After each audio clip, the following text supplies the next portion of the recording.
Diffusion and osmosis, इन दो word में काफी कंफ्यूजन होता है। आइए इसको छोटे से वीडियो से समझते हैं। सबसे पहले बात करते हैं डिफ्यूजन की।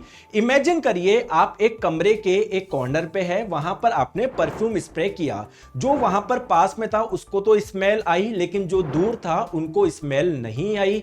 लेकिन कुछ ही समय बाद आप लोग देखेंगे जो दूर थे उनको भी स्मेल आ रही थी। ऐसा क्यों हुआ? ऐसा इसलिए हुआ कि जो परफ्यूम के पार्टिकल पहले इस कॉर्नर पे थे, अब वो वहां पर भी जा रहे हैं जहां पर परफ्यूम के पार्टिकल्स नहीं थे। तो कोई भी सब्सटेंस हो जहां पर उसकी कंसंट्रेशन ज्यादा होती है, यानी जहां पर उसकी मात्रा ज्यादा होती है, वो वहां से लो कंसंट्रेशन की ओर फ्लो करता है। चाहे वो कोई गैस हो, चाहे कोई वो लिक्विड हो, चाहे कोई वो सॉलिड हो। इसी प्रोसेस को हम लोग बोलते हैं डिफ्यूजन।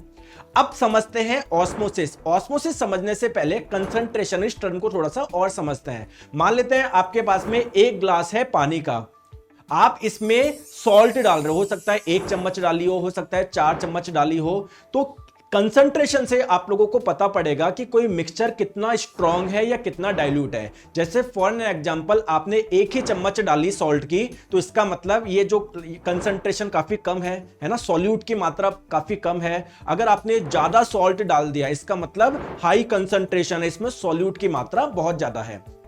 तो कोई भी सॉल्यूशन चाहेगा उसका कंसंट्रेशन बैलेंस रहे अपने सराउंडिंग से। देखिए जैसे एक रूम इमेजिन करिए जहां पर 2 कंपार्टमेंट है। लेफ्ट में लड़की है 4, लड़के हैं 8, राइट वाले में लड़की है 16 और जो लड़के हैं यानी बॉयज है वो 48 है। लेफ्ट में गर्ल्स और बॉयज का रेशो है 1:2, राइट में है 1:3। तो ऑब्वियसली राइट में बॉयज ज्यादा है, लेफ्ट में कम है।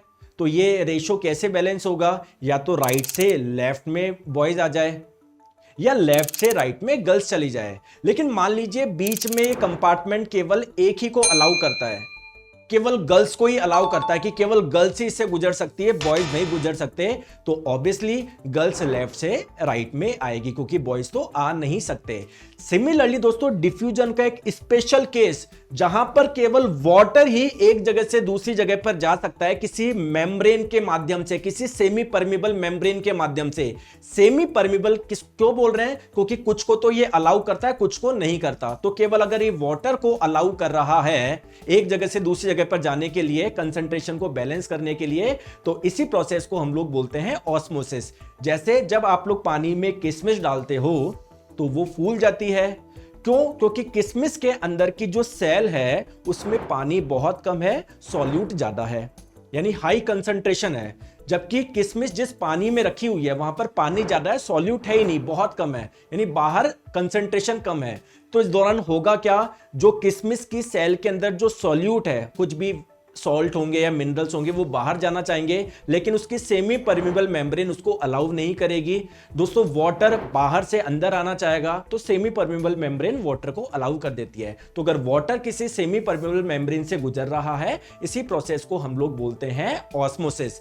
जैसे दोस्तों प्लांट की जो रूट होती है ये भी सॉइल से वाटर ऑस्मोसिस प्रोसेस से ही एब्जॉर्ब करती है, क्योंकि बाहर मिट्टी में पानी ज्यादा है, जो प्लांट की रूट की जो सेल्स है उसमें पानी कम है। तो बाहर से अंदर पानी आएगा, सॉल्यूट दोस्तों बाहर नहीं जा पाएगा क्योंकि मेम्ब्रेन केवल वाटर को अलाउ कर रही है, किसी को ही अलाउ करती है, सबको अलाउ नहीं करती। तो सेमी परमिबल मेम्ब्रेन से वाटर का एक जगह से दूसरी जगह पर जाना ऑस्मोसिस कहलाता है। आई होप ये वीडियो आप लोगों को समझ आया होगा। धन्यवाद।